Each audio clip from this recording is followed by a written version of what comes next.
오래전의 일입니다. 제가 유럽을 한 달 동안 출장 가서 다녀온 적이 있습니다. 독일에 갔을 때에 유럽 양초 시장에 약 한 40%를 점유하고 있는 기스라는 큰 회사를 방문한 적이 있습니다. 그 회사는 이미 한 2, 3년 전부터 제가 일본을 통해서 하청을 받아가지고 그 회사에 물품을 납품했기 때문에 어느 정도는 알고 있는 관계였습니다. 그런데 그때 제 친구가 서울에서 오파상을 하는데 이 친구가 우리 공장에서 만든 샘플을 가지고 가서 그 기스란 그 회사에 주문을 받으려고 노력을 하고 있는 중이었습니다. 그래서 그 친구가 저에게 그런 약속을 했어요. 주문을 받으면 우리 공장에다가 일을 시키고 자기는 비용으로 한 3%만 떼겠노라고. 그 좋다고. 그럼 서로 좋지 않느냐고 약속을 했어요. 그런 와중에 이제 제가 그 기스라는 회사에 갔는데 그 기스 회사의 사장이 저보고 지금 당장 계약서에 사인을 하자는 것입니다. 금액이 그 당시에 약 한 18만 불 정도 됐어요. 그렇다면 지금 한 35년이 지났으니까 지금이 어느 정도일까요? 한 200만 불은 되지 않겠나 그런 생각을 해봅니다.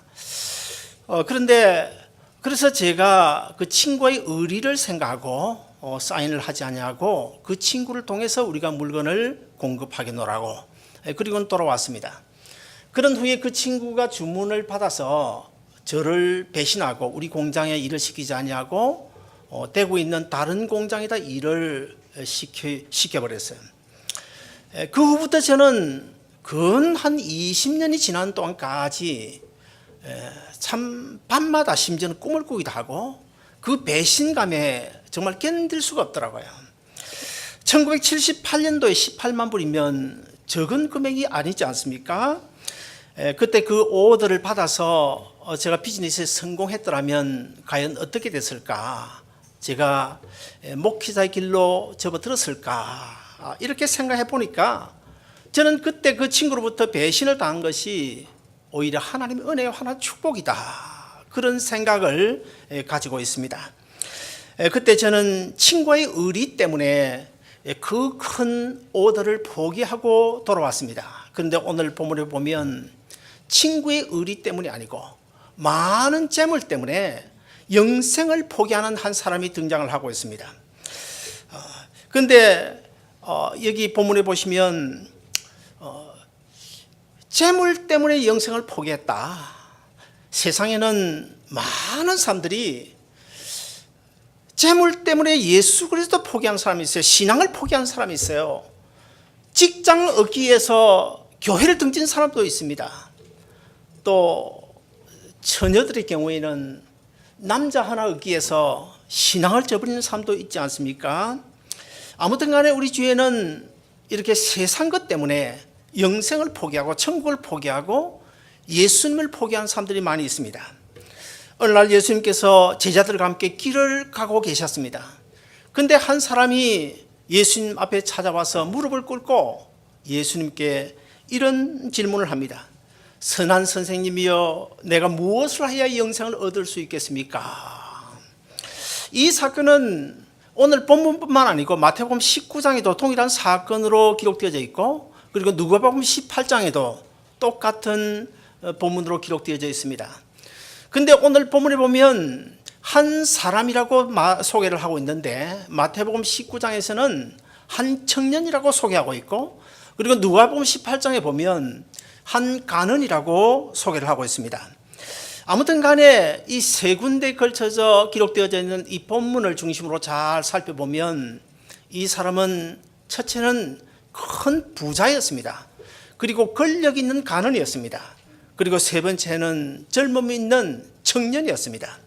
자, 이렇다고 볼 때 이 청년은 돈에 대해서만은 궁색하지 않습니다. 돈에 대해서만은 자유합니다. 사실 오늘 우리야 이 돈에 대해서 자유가 없잖아요. 쓰고 싶은데 마음대로 쓸 수가 없어요. 돈이 없으니까. 그러나 미국의 최고 가는 부자인 빌 게이츠 같은 경우에는 돈에 대해서만은 자유를 마음껏 자유를 누리고 있지 않습니까? 뭐 할 수 없는 것이 뭐가 있겠어요? 뭐든지 할 수 있지 않습니까? 자, 그런데 오늘 본문에 보면 이 청년은 돈에서 많은 자유합니다. 그리고 어느 정도의 권력도 가지고 있습니다. 거기다가 젊은 패기까지 있는 그런 사람이었습니다.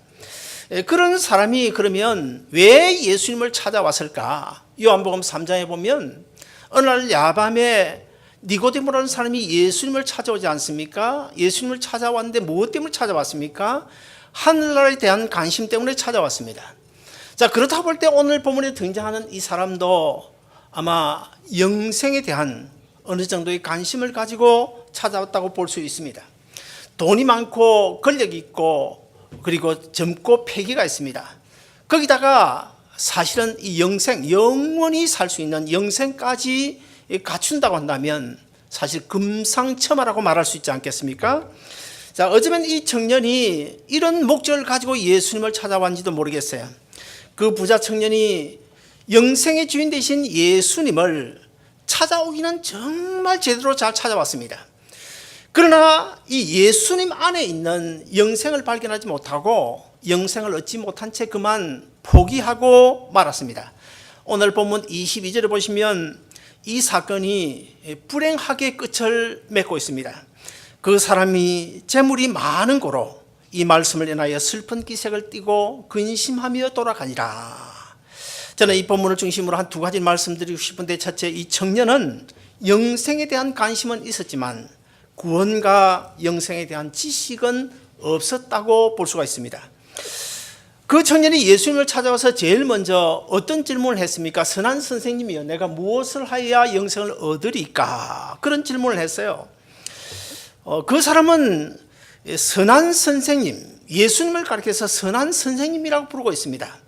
자, 그러면 이런 호칭에 대하여 예수님께서 과연 어떤 반응을 보이고 있습니까? 오늘 본문 17절을 보시면 예수께서 이르시되 내가 어찌하여 나를 선하다 일컫느냐? 하나님 한 분 외에는 선한 이가 없느니라. 예수님께서 하신 이 본문 17절 이 대답을 보면 좀 우회적으로 대답을 하고 있는 것 같아요.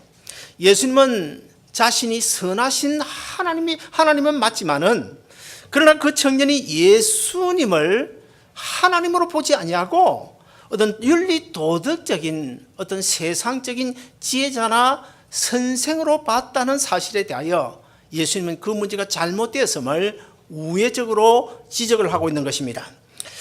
오늘날에도 교회 나오는 사람들 많이 있죠. 한국 같은 경우에는 약 한 21%에서 23% 정도가 교회 나갑니다. 미국 그 한인사에서는 뭐 정확하게는 모르겠습니다만 대략 한 65%에서 67%가 교회 다닌다고 그러는데, 그러면 65%에서 한국에 있는 교인들 23% 정도를 빼면 얼마가 남습니까? 약 한 42% 차이가 나요. 그러면은 미국에 나오는 교인들 중에 42%는 미국에 이민 오지 아니하고 한국에 살았다면 교회에 나가지 않을 사람들이 나왔다, 그렇게 볼 수도 있지 않겠습니까?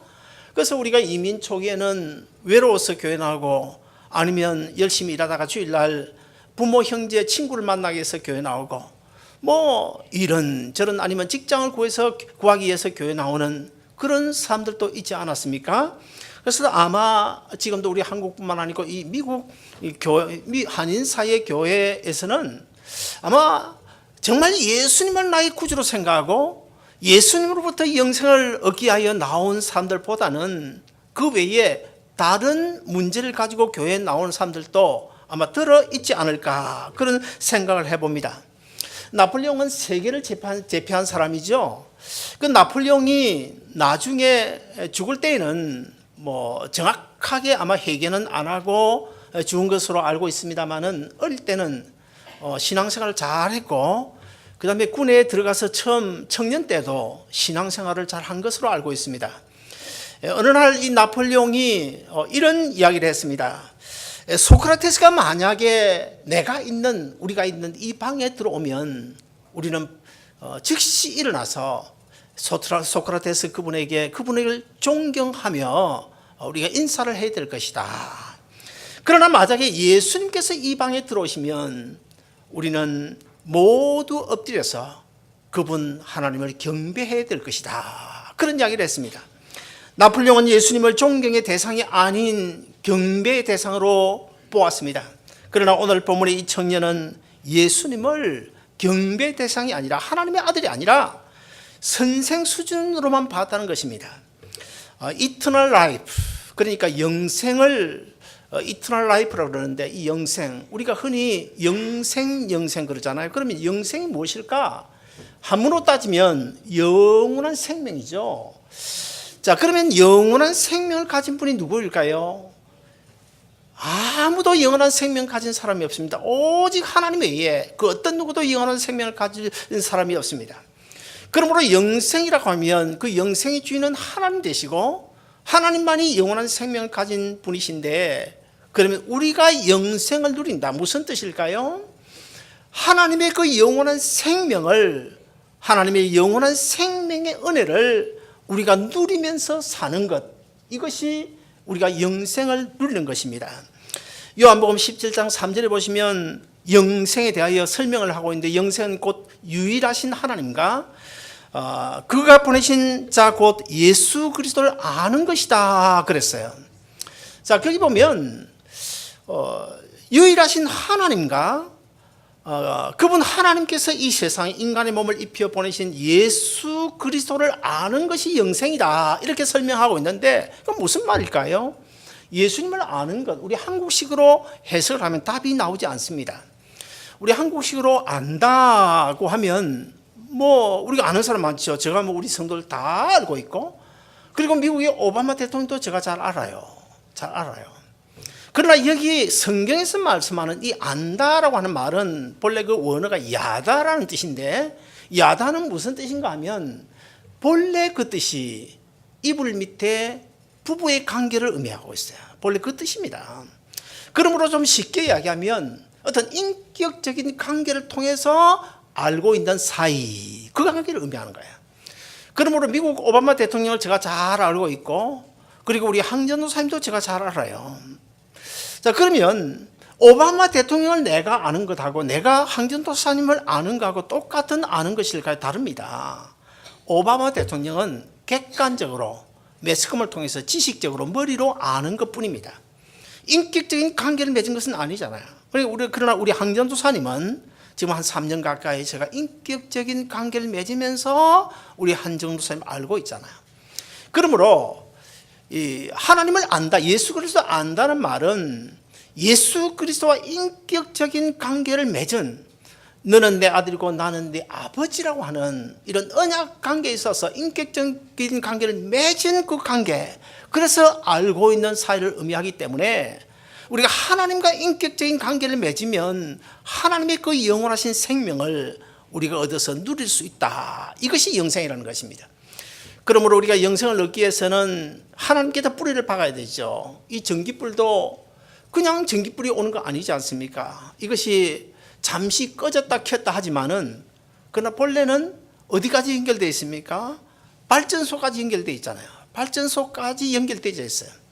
이와 같이 우리도 예수 그리스도에다가 하나님에게다가 생명의 뿌리를 박고 있을 때 그 하나님의 영원한 생명을 우리가 누리고 살아갈 수 있다. 이것이 우리가 소원하는 영생인 것입니다. 이 청년은 영생을 구하기는 구하지만은 영생의 참된 의미가 무엇인지를 몰랐습니다. 영생의 주인이 누군지도 몰랐습니다. 어떻게 영생을 얻을 수 있는지도 몰랐습니다. 오늘날 많은 사람들이 교회 문턱을 밟습니다. 찬양을 합니다. 예배를 드립니다. 영생을 부르짖고 구원을 부르짖습니다. 전도해야 된다고 말합니다. 서로 사랑해야 된다고 말합니다. 그러나 정작 교회의 본질인 영혼 구원의 중요성을 알지 못하고 있어요. 신앙의 본질이 무엇인지를 모릅니다. 그러다 보니까 부초 같은 그런 냄비 신앙이 될 수밖에 없고, 그러다가 크고 작은 어려움을 당하면 그만 낙심하고 좌절하고 절망에 빠져버릴 수밖에 없는 것입니다.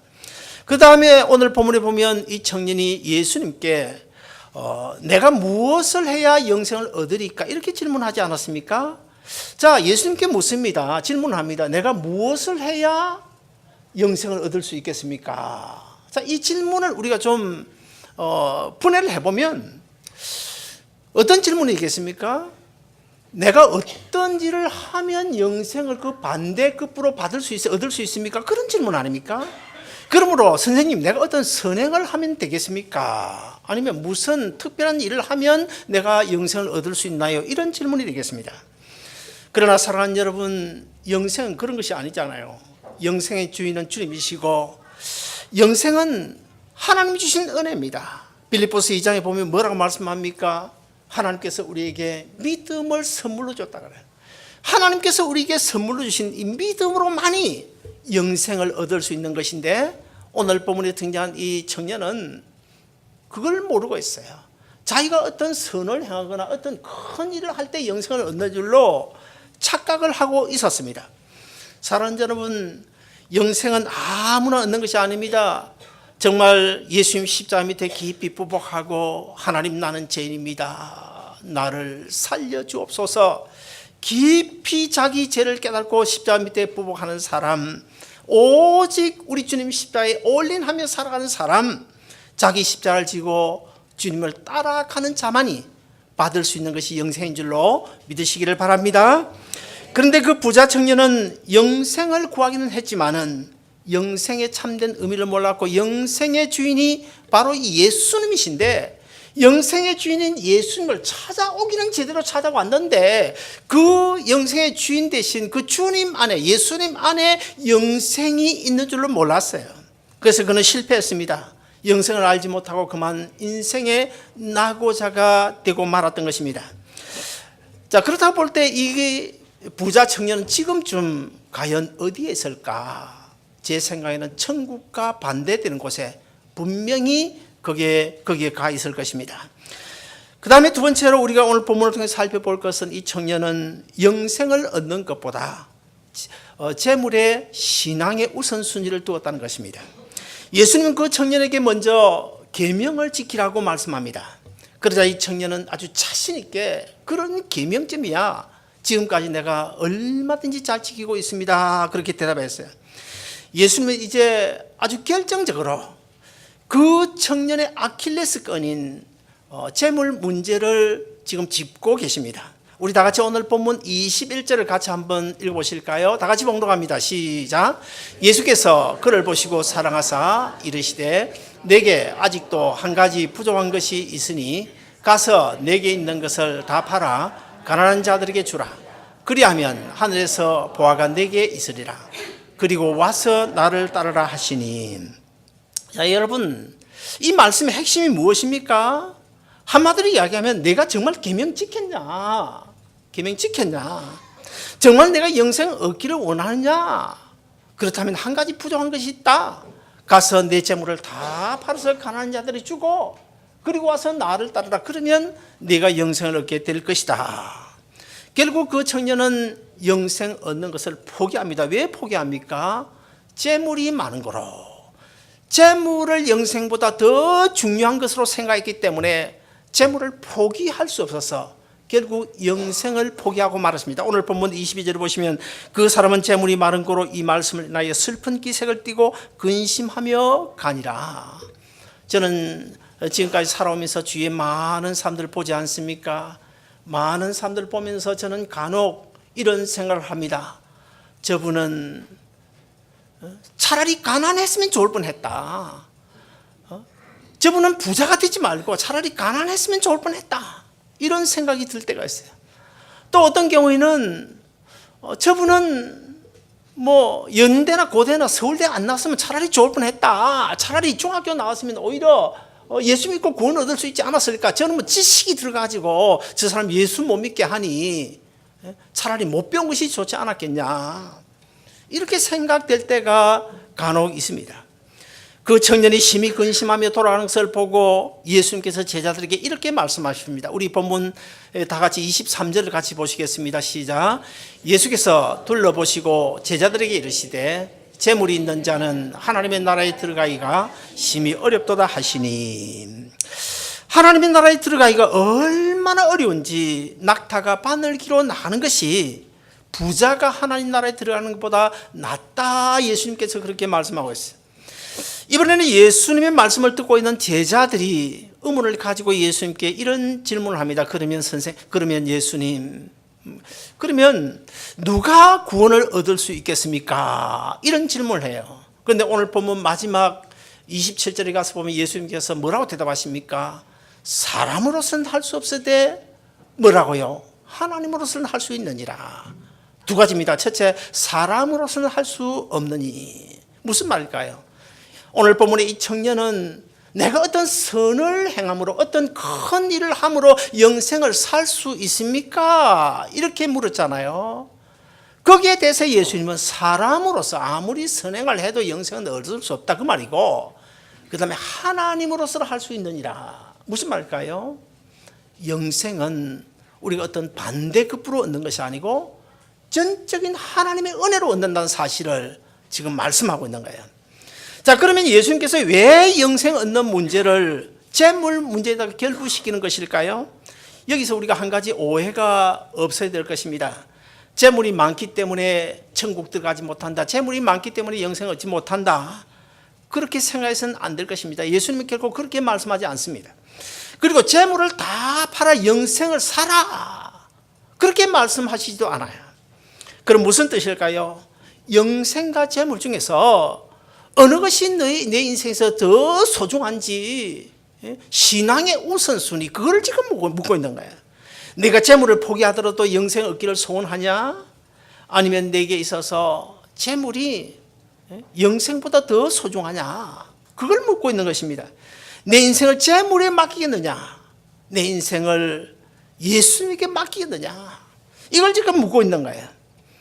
다른 복음서에 보면 예수님께서 한 사람이 두 주인을 섬길 수 없다고 말씀하지 않았습니까? 그러므로 너는 누구를 내 인생의 주인으로 삼고 싶으냐? 그걸 지금 묻고 있는 것입니다. 오늘날 우리 주위에는 돈 몇 푼 얻기 위해서 이 부자 청년처럼 재물이 아까워서 주님 곁을 떠나는 사람들이 있어요. 아까도 말씀드렸지만은 직장 구하기 위해서 신앙을 저버리는 사람이 있습니다. 시집 가기 위해서, 남자 하나 얻기 위해서 신앙을 저버리는 사람도 있어요. 그러나 여러분, 세월 지나 인생 말년에 가서 살펴보면, 되돌아보면 권력도 재물도 세상의 그 모든 것, 어떤 것도 영생보다 귀하지 않다는 사실을 뒤늦게야 느낄 수밖에 없는 것입니다. 구약 성경에 보면 아브라함이 나오는데, 이 아브라함은 믿음의 조상이죠. 아브라함은 하나님의 말씀에 순종하기 위해서 어떻게 했나요? 자기의 독자 아들 이삭까지 제물로 바치지 않습니까?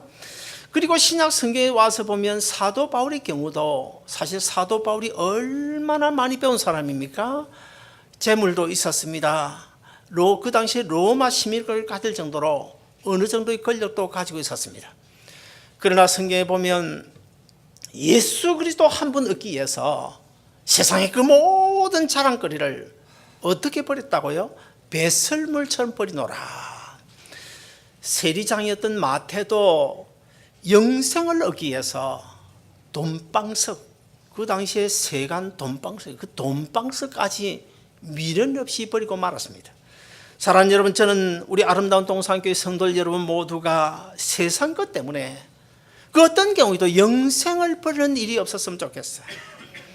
삶이 힘들고 어려워도 물질이 넉넉하지 못해 낙심이 된다고 하더라도 영생의 주인 되신 예수 그리스도, 그분 모시고 그분 영원한 생명을 은혜로 받아 오늘도 내일도 주어진 삶은 힘들다고 하지만은 그러나 하나님 주신 그 영원한 생명 가지고 살아간다고 하는 이 사실을 꼭 기억하고 오늘도 내일도 믿음 가운데 승리하는 여러분 모두 다 되시기를 주님의 이름으로 축원드립니다.